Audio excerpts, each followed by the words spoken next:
Last time we were able to take $100 and turn it into $120.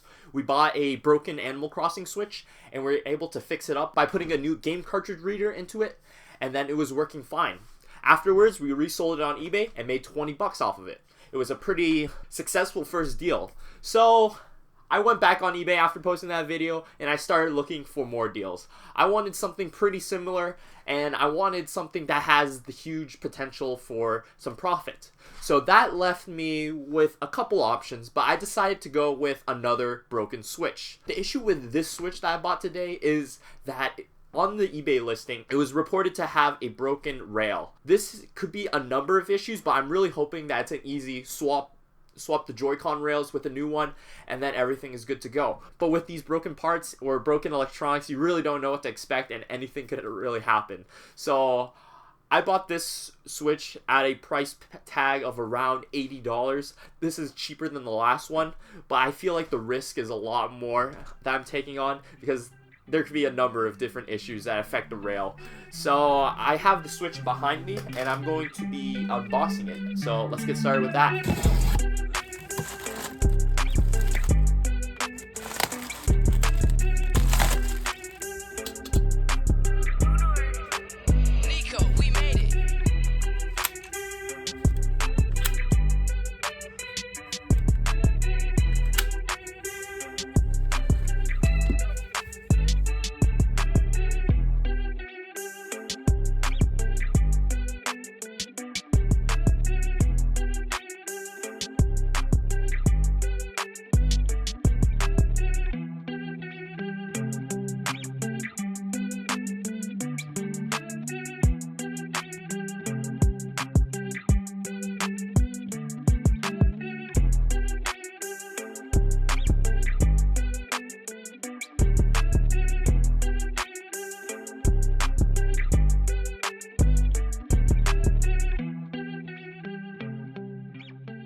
Alright guys, so it's been a while since I've kind of like gave you guys an update.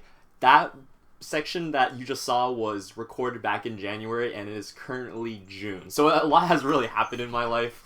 I finished school, so that is pretty nice. But for that reason, I have not really been able to do much or like work on the Switch that much, or any Switches at all, or any electronics at all. So that's why we're kind of lacking behind. So behind me is the Switch that you just previously saw. Since that video, I did I took it apart to try to see if I could resolder it. And from the looks of it, it's going to require like a lot of micro soldering, I feel. It's not going to be a doable repair within my hands. So I'm not too sure what to do at this point. I'm leaning towards just like putting the Switch back together again and just selling it to break even, or maybe like at a small loss. It does kind of suck that I'm not able to fix the Switch up completely. There's not much I can do.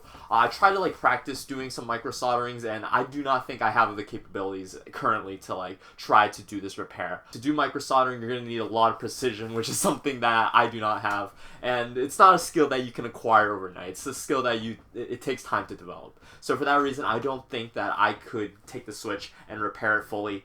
And I'm kind of like weary about even like attempting it because I have a pretty good chance of just like completely breaking the Switch completely. So for that reason, I think I'm just going to put the Switch back together and then just relist it back on eBay and just try to break even. It does kind of suck on episode 2, we see our first roadblock, but I'm trying to present this series as like kind of realistic vision for you guys if you're interested in repairing electronics. It doesn't work out well all the time. You're gonna see some roadblocks here and there, but that's kind of just how life is. You know, life doesn't go perfectly all the time. So for that reason, you gotta like take this as a lesson, I feel. I'm gonna use this as a lesson. I'm gonna put the Switch back together and relist it on eBay. So I'm not too sure how much money I can get out of the Switch. I initially bought it for around $80. I might be able to sell it for $90 or $100, but after you take out eBay fees, I might be left with like maybe like a $2 profit or like something like that, because I did buy this thing at a pretty big discount already. I'm not really too worried about like losing too much money, but yeah, it does kind of suck because back in January when I was working on the Switch, I had the anticipation that like, okay, give me like 2 more weeks and I could like try to learn how to micro solder, but it's not that easy, you know. It's a skill that it takes time to develop. and you're not going to be proficient at it overnight. And right now, I'm not good enough to micro solder this as is. I can do some like simple solders, but nothing too complex that's needed to fix this switch. So for that reason, I think that we are going to call this an end for this very switch and go on to the next deal. Yeah, I guess like that kind of is a bummer, but I have really good news that I'm gonna try to be more active with this channel. I remember back in January when I left to go back to college, I was sitting around like I want to say like 30 subscribers, and then I popped back in. We hit 128 subscribers as of recording this video, which is like, it's crazy, I feel. And I'm really excited to see like so many people just like popping in and showing their excitement towards the series, and they're showing their support for the series. It's really warming to me. So for all the new viewers out there, I say welcome. My name's Liang, and this is Broken Repairs, I feel, and we're all about trying to just try to fix some electronics and then maybe make some money along the way, but today that's not the case.